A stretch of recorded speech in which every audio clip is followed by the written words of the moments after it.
Halo dan selamat datang kembali di penelusuran mendalam kita. Kali ini kita nggak bahas berita terbaru atau riset mutakhir ya?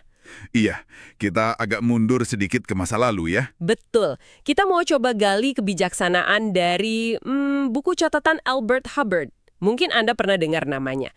Penulis, seniman, pemikir unik lah dari awal abad ke-20. Iya, sosok yang menarik memang. Kita ini punya semacam kumpulan kutipan langsung dari pemikirannya. Rasanya tuh kayak nemu peti harta karun lama gitu. Isinya ide-ide dia soal hidup, sukses, kesehatan, terus hubungan antar manusia juga. Persis. Dan ini bukan cuma kumpulan kata-kata mutiara ya, tapi lebih kayak kita ngintip cara pandang dunianya dia. Orang yang hidup di zaman beda, tapi masalah yang dia hadapi itu banyak yang masih kita rasain juga sekarang. Bener banget. Catatan Hubbard ini luas banget cakupannya. Ada filosofi praktis hari-hari, terus kebiasaan biar sukses menurut dia, sampai pandangannya yang kadang lumayan tajam ya soal bisnis dan masyarakat waktu itu.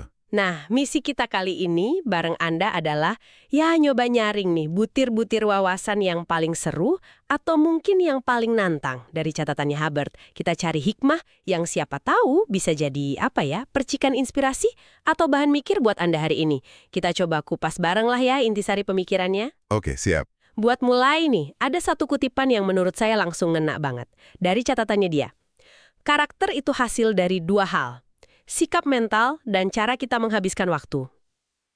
Gimana tuh? Langsung ke intinya banget ya. Iya, itu kayak fondasinya banget ya buat banyak pemikiran dia. Sikap mental sama cara kita pakai waktu. Dua hal ini muncul terus di catatannya. Nah, ini langsung nyambung ke tema besar pertama yang mau kita bahas. Pandangan Hubbard soal sikap hidup yang praktis dan pentingnya fokus ke masa kini. Oke. Kita bedah ini ya. Jadi Hubbard ini nekenin banget konsep sekarang dan di sini. Dia kayaknya ngelihat kita ini sering banget nyeret-nyeret beban masa lalu atau malah terlalu khawatir soal masa depan. Dan itu rugi banget buat potensi kita sekarang. Betul. Ada kalimatnya yang lumayan nyelekit nih. Menyeret masa lalu Anda di belakang dan menantikan istirahat manis di surga adalah menyebarkan masa kini dengan sangat tipis. Wah, dalam banget ya gambarannya. Kita kayak ngencerin momen sekarang gitu. Kuat banget ya gambarannya. Dan ini bukan cuma nasihat biar hidup saat ini gitu aja, tapi nyambung ke keyakinan filosofis dia yang lebih dalam. Hubbard tuh percaya alam semesta ini tuh dasarnya baik. Dan yang lebih berani lagi, dia bilang gini, nggak ada iblis selain rasa takut. Jadi menurut dia nih, rasa takut kita sendiri, bukan kekuatan dari luar. Itu yang jadi penghalang utama kita buat benar-benar hidup di masa kini. Jadi, fokus ke sekarang dan di sini, itu cara buat ngelawan si rasa takut itu. Wah, menarik ini. Jadi fokus saat ini bukan cuma soal mindfulness gitu ya, tapi juga soal berani ngadepin iblis di dalam diri, yaitu si takut tadi. Iya. Dan bagian penting dari hidup di masa kini, kata Hubbard, cara kita lihat kerjaan. Dia nggak setuju kalau kerja itu kutukan. Malah sebaliknya, dia lihat kerja itu berkah. Konsep pelayanan atau servis ini muncul terus. Betul sekali. Dia negesin kalau imbalan sejati dalam hidup itu datangnya dari melayani. Sementara hukuman hidup itu ya akibat dari egois. Nah, yang paling bikin mikir itu, pernyataannya kalau melayani orang lain itu sebenarnya bentuk tertinggi dari kepentingan diri sendiri. Ini kan kayak ngebalik logika umum ya. Iya loh, biasanya kan kita mikir pelayanan ya buat orang lain, altruisme gitu. Gimana bisa jadi kepentingan diri sendiri yang tertinggi? Maksudnya gimana tuh? Nah, Hubbard ini nyambunginnya langsung ke kesehatan mental. Dia nulis gini, kita jaga kewarasan kita hanya pas kita lupa sama diri sendiri dalam pelayanan. Jadi maksudnya, pas kita alihkan fokus dari diri sendiri, dari khawatir, ambisi pribadi, ke kebutuhan orang lain, kita malah nemu keseimbangan sama ketenangan batin. Pelayanan jadi kayak terapi gitu, buat keluar dari ego. Oke. Jadi kerja dan pelayanan itu bukan cuma buat cari duit atau berbuat baik, tapi juga cara jaga kesehatan mental kita ya. Terus, apa dong yang jadi lem perekatnya semua ini menurut dia? Cinta, tapi bukan cuma cinta romantis ya. Dia ngomongin soal ikatan kemanusiaan yang dalam banget. Dia bilang, saya paham kamu karena kamu itu bagian dari diri saya sendiri. Ini kayak empati yang, wah, dalam banget. Terus dia nambahin lagi, Cinta yang kita kasih itu satu-satunya cinta yang kita punya. Jadi menekanin kalau cinta itu soal memberi, bukan soal memiliki. Nah, ini jadi ada beberapa pertanyaan bagus nih buat Anda yang dengerin. Gimana ide soal fokus ke sekarang dan di sini ini nyambung nggak sama hidup Anda yang mungkin ya banyak banget gangguannya? Terus konsep pelayanan sebagai kepentingan diri tertinggi itu ngubah cara Anda lihat kerjaan atau kontribusi Anda nggak? Dan ada nggak sih iblis rasa takut tertentu yang mungkin nahan Anda, kayak yang Hubbard bilang tadi? Pertanyaan bagus tuh buat direnungin. Nah, dari fondasi sikap mental ini, Hubbard lanjut ke fondasi fisik. Ini bagian kedua kita. Pandangannya soal kesehatan, kebiasaan, sama umur panjang. Dia punya keyakinan dasar kalau sehat itu kondisi alami kita. Kondisi alami. Wah, optimis banget ya kedengerannya. Padahal kan kita gampang sakit. Resep alaminya apa dong? Resepnya sih kedengeran simple banget, hampir klise malah. Tapi mungkin di situ kekuatannya. Makan secukupnya, jangan berlebihan, terus napas dalam-dalam, olahraga di luar ruangan, sama tidur 8 jam. Itu aja. Dia percaya kalau alam semesta atau alam itu aktif bantu kita, biar tetap sehat, karena kita dibutuhin gitu dalam skema pelayanan kosmiknya. Yang menarik juga, dan mungkin agak kontroversial ya bahkan buat sekarang, itu skeptisismenya dia sama praktek kedokteran zaman itu. Dia kayaknya belak-belakan banget soal ini. Oh iya banget. Dia kan cerita pengalaman bapaknya yang jadi dokter 70 tahun ya. Nah, dari situ Hubbard bikin 2 klaim yang lumayan berani buat awal abad 20. Pertama, dia nebak kalau 99 dari 100 pasien yang ke dokter itu sebenarnya nggak punya penyakit organik. Cuma gangguan fungsional aja, gara-gara gaya hidup atau pikiran mereka sendiri. Wah, Kedua, buat kasus yang beneran penyakit organik, dia curiga kalau itu seringnya malah akibat efek numpuk dari pengobatan yang kebanyakan atau salah. Ini jelas pandangan yang nantang banget dunia medis waktu itu. wow, berani banget ya nulis gitu. Ini nunjukin banget penekanan dia ke tanggung jawab pribadi soal kesehatan. Dan ini nyambung banget sama konsep kebiasaan yang dianggap penting banget. Tepat. Dia nyebutin 3 kebiasaan utama yang kalau ditambah sama cinta, jadi kayak agama pribadinya dia. Yaitu kebiasaan bekerja, kebiasaan sehat, sama kebiasaan belajar. 3 pilar ini diikat sama cinta atau koneksi, itu fondasi hidup yang utuh dan produktif menurut dia. Kerja, sehat, belajar, plus cinta. Kombinasi yang menarik ya. Dia bahkan pede banget ngasih resep umur panjang, katanya bisa sampai 100 tahun. Apa aja tuh resepnya? Resepnya konsistensi sama filosofinya. Pertama, jangan kepikiran soal waktu atau umur. Cuekin aja kalender sebisa mungkin. Kedua, tetap aktif, fisik dan mental. Punya minat yang beneran sama urusan manusia. Jangan narik diri. Oke. Ketiga, yaitu tadi, jangan makan kebanyakan. Moderasi lagi. Keempat, nah ini kunci nih. Jangan pernah mikir buat pensiun secara mental. Kalaupun pensiun dari satu kerjaan, langsung cari tantangan lain. Kalau bisa yang lebih susah malah. Perubahan aktivitas itu penting banget katanya. Menarik. Dan terakhir, kayak sumpah pribadi dia dari muda, jangan pernah nyerah. Jangan pernah pensiun mental sama jangan pernah nyerah. Wah, ini ide kuat banget soal gimana jaga semangat hidup sampai akhir ya. Ini mungkin bisa bikin Anda mikir juga, gimana kebiasaan Anda sekarang, terutama soal kerja, jaga kesehatan, sama terus belajar, itu sejalan atau malah beda sama prinsip Hubbard ini. Terus pandangan Anda soal penuaan gimana? Apa lihatnya sebagai penurunan aja atau kayak kesempatan buat terus aktif dan berubah, kayak kata Hubbard? Semua ini balik lagi ke pengelolaan diri ya, gak cuma fisik, tapi juga mental dan emosional. Ini nyambung ke bagian ketiga, mengelola pikiran dan emosi. Hubbard ini percaya banget kalau pikiran itu ngebentuk kenyataan kita. Dia nulis afirmasi kuat gini, semua yang saya alami sekarang, saya tahu adalah untuk kebaikan abadi saya.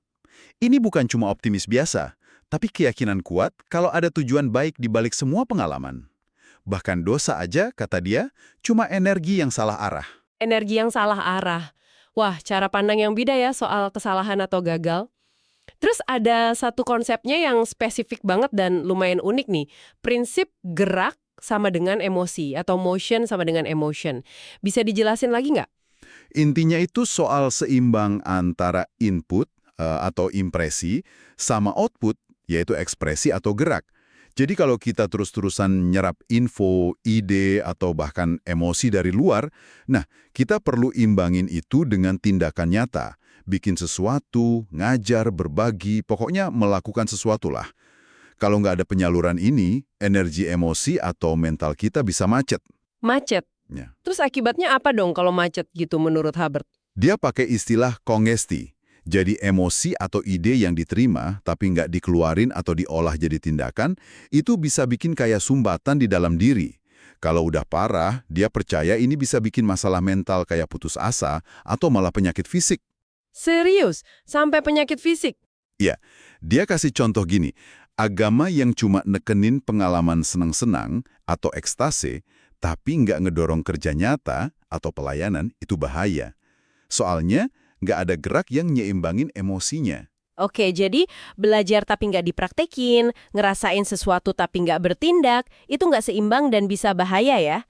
Ini nyambung sama konsep lain yang dia sebut keseimbangan atau poise. Maksudnya apalagi nih poise? Poise itu, menurut Hubbard, kemampuan buat ngendaliin energi kita, termasuk simpati dan pengetahuan. Contohnya, kalau kita terlalu gampang kasihan atau simpati berlebihan tanpa kontrol, itu malah nunjukin kelemahan, bukan kekuatan. Perlu ada semacam reserve, kayak cadangan energi, ketenangan, nggak ngeluarin semuanya sekaligus. Ini berlaku di seni, kayak aktor yang bagus nggak ngeluarin semua kemampuannya di awal, tapi juga di kehidupan sehari-hari. Intinya soal penguasaan diri. Ini bisa jadi bahan pikiran lagi nih buat Anda dalam hidup Anda yang mungkin penuh info dan stimulus. Gimana cara Anda nyeimbanginnya sama tindakan atau kreasi? Apa Anda cenderung nahan emosi atau ide tanpa disalurin secara baik? Prinsip gerak sama dengan emosi ini bisa jadi alat cek diri yang berguna ya? Tentu saja. Nah, dari pengelolaan diri ini, kita geser ke interaksi sama dunia luar, terutama soal kerja dan bisnis. Ini bagian keempat kita. Bisnis, loyalitas, dan inisiatif. Hubbard kan hidup pas zaman industri lagi kenceng-kencengnya ya, dan dia punya pandangan menarik soal evolusi bisnis. Gimana tuh pandangannya? Apa dia kritis sama bisnis? Dia ngelihat ada pergeseran.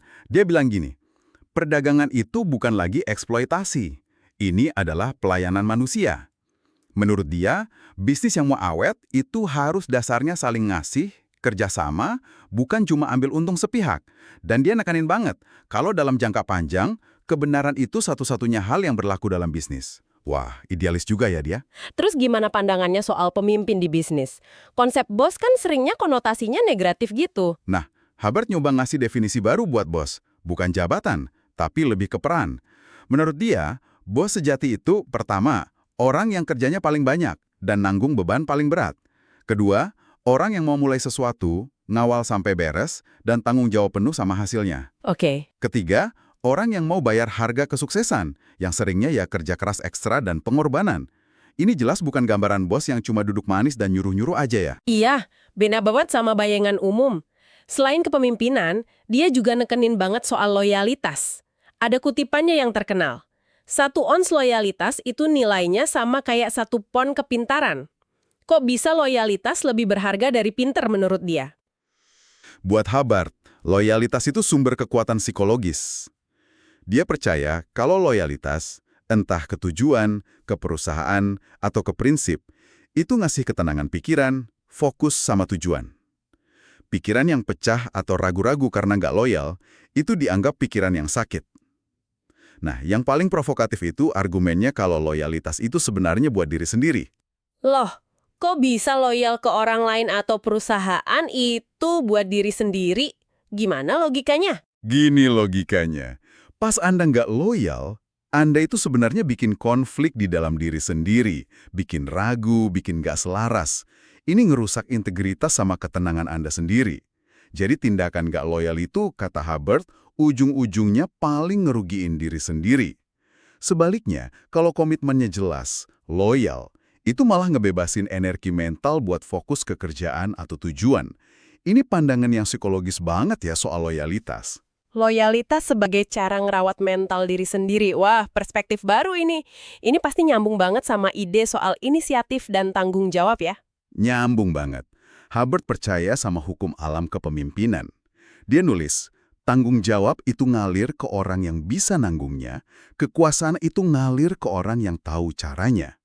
Jadi kepemimpinan itu bukan dikasih, tapi diambil sama mereka yang nunjukin kemampuan dan kemauan. Ada contohnya nggak di catatannya?